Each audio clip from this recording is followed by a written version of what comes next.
Hello everyone, PinkPWNAGE here with another tips video for you all to excel with. I'm so proud of all of you in pubs. Y'all are killing it. You're stacking me. You're murdering. I love it. Everyone's getting so good in normal squads or evolving squads, whatever you want to call it, games, public games. Keep up the improvement. It's great to see. So this tips video is going to be a little different than normal. It's going to have some really cool stuff in it. Stick around, like, comment, subscribe, all that good stuff. Alright, let's get it. Our featured streamer for this week is the Sparkling Rabbit, one of the best female players in the world, one of the coolest players in the world as well. I was honored to be able to play a mixed doubles competition with her, and we won the season. She is a fantastic player and a chill person. Do follow her on Twitch. The link is in the description below. Fun to watch, fun to play with, and a chill person. And this is a clip of her killing a really scary squad you never want to go against in public games, including one of my best friends. But yeah, pro level players on the other team. Okay, so getting right to it. So this is not necessarily a tip, but everyone I coach, I realize that their climbing just isn't efficient because of the way they're holding their control. It's not just their climbing, really. It's their climbing, their building, their movement. It's a little clunky, a little slow, and that's because you're gripping the controllers really hard while you're flinging them around. Well, guess what? Get these knuckle straps. This is the first thing I bought for my Quest 2, and I used something like this, not this exact model, for over a year and a half.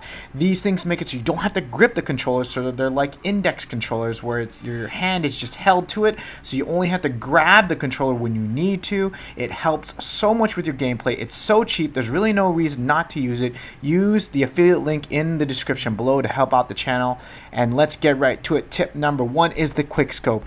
These clips you're going to watch are of me coaching players who have never really used the op into quick scoping, double tapping, and they're doing it like a pro. It's amazing. You can learn this in really 1 to 2 sessions.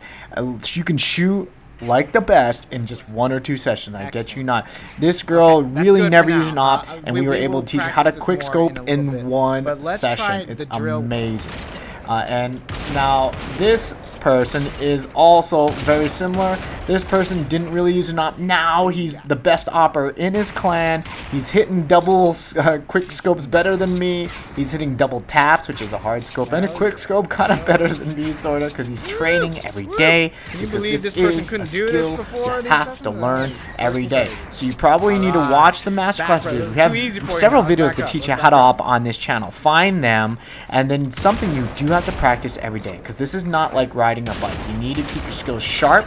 You need to warm up maybe a couple minutes before you start playing to make sure you're hitting your points, because there's a lot of muscle memory involved in this. But this is a level 60 player who's a veteran, but he's killing it. But this clip now is one of my favorite success stories as well, because this is a level 47 player who was a total casual player, and now he's killing it just like the level 60 player is.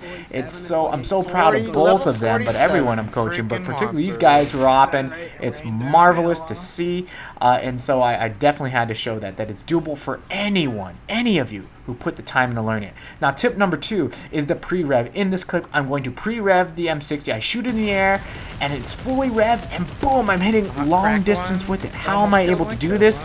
You center the box on the target, and I'm just mentally trying to keep the box on the target. The M60 is the best gun for long range that's not an AWP. Get that into your head. If you are long range, use the M60, learn how to use it, and it's amazing, okay? Make sure you're fully revving it, because the first shots you get on someone are very important, because once they throw a build, you're not going to hit them again, okay? So again, tips on how to use the M60 efficiently. Make sure you keep the box centered on the person, which is what I'm doing. I'm focusing on it. And then pre-rev it to make sure you're getting that quick, full damage at the start. This is a serious tip, okay? When you're up against a good player, and you know who those are, like this guy hit a jump quick scope just before this fight, so I knew he was a great player. What do? Bait your teammates. I'm not even joking. This is a serious tip. Bait out the good player, and make sure you gang up on him as soon as he's on one of your friends. All right, this is a serious tip. Look at I knew this was the good player. I went on him hard. It's over. And after that, once you get the good player on a team down, particularly in a public game, it's all curtains after that, right? If you are also, a good player. So make sure you bait your teammates. This is a serious tip in competition too. Usually the lead person is just stalling for the wingman or wingwoman to come up and pick up the kill or get on the damage. So the lead person is usually the baiter on the team. Just heads up. Okay, so in line with what I'm trying to teach you, how to beat good players, all right? I'm not trying to teach you how to kill the ground walker, in a bubble game. Good team. Not at all. No, I'm trying to teach you how to beat the good players. So this guy I knew was a good player. The person's name is Seer3 because of how he opped me. Only good players get a really quick op shot like that headshot, or just unless they get lucky. But he did it again, and he's just wiping my team, and I knew this guy was not an average player. And I checked his pub stats after, and his pub stats are better than mine. And I have I'm ranked 6 career in stats, all right? So his season stats are better than mine. So I knew this person was a serious player, all right? So patience is the tip versus a seriously good player. Don't charge them. Don't ground walk them. That doesn't work against a really good player. You have to outsmart them. You have to be patient. What happened was I took my time. There was another squad. I fought out of a nasty situation, and I took them on one by one. Apparently, that good player, like quick scoped or no scope, my friend, I knew he was really scary, so I turned on competition style mode, played patiently. Patience. Don't just go in for the kill. Take it easy. Go for the situations. Take the free shots, the free kills, like I did here. Isolate the one-on-ones. But the primary tip here is play patiently, right? It was a 3-on-1 essentially. I turned it very quickly into a winning situation only because I played patiently and took the free shots where I could, right? Patience against good players. Do not force it.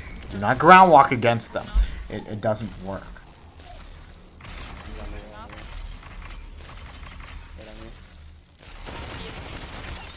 Let's go, bitches. Let's go.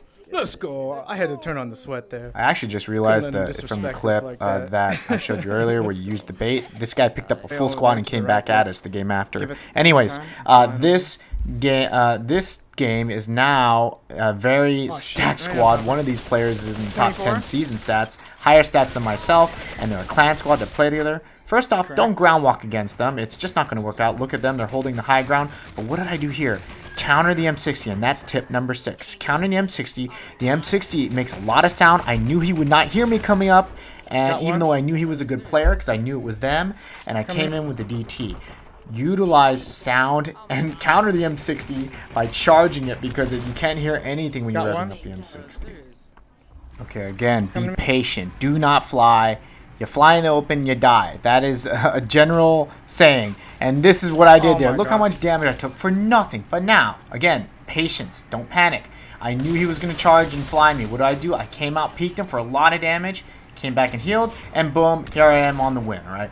Now, there's 2 things you can do here, 2 tips. One is be patient again, but number 2 is penalize the fly.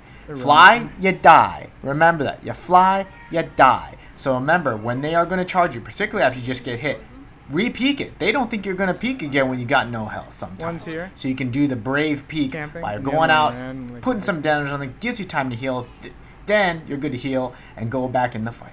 But also, now this tip. To counter the camping, and everyone camps these days, I feel like, after I told y'all to camp in one of the last tip videos, listen, and again, be patient. Really I almost just started flying around looking for him, and I certainly probably would have got beamed because that guy was a really good player. Now, here's how to counter a good player, particularly a top player. Stack the hell out of him.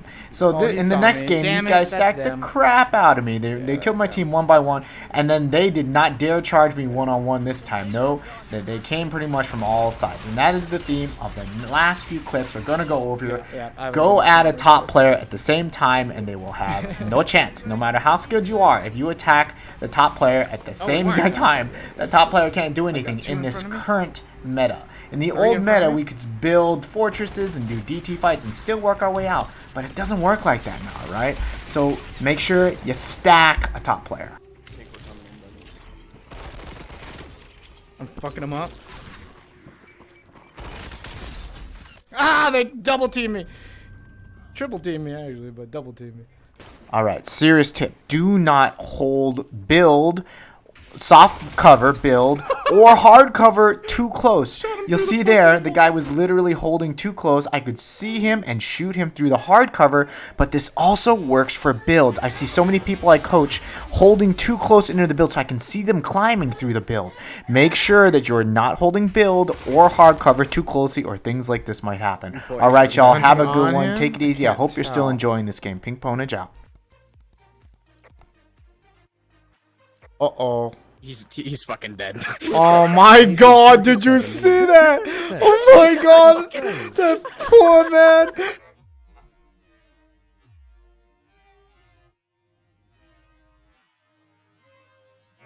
Oh.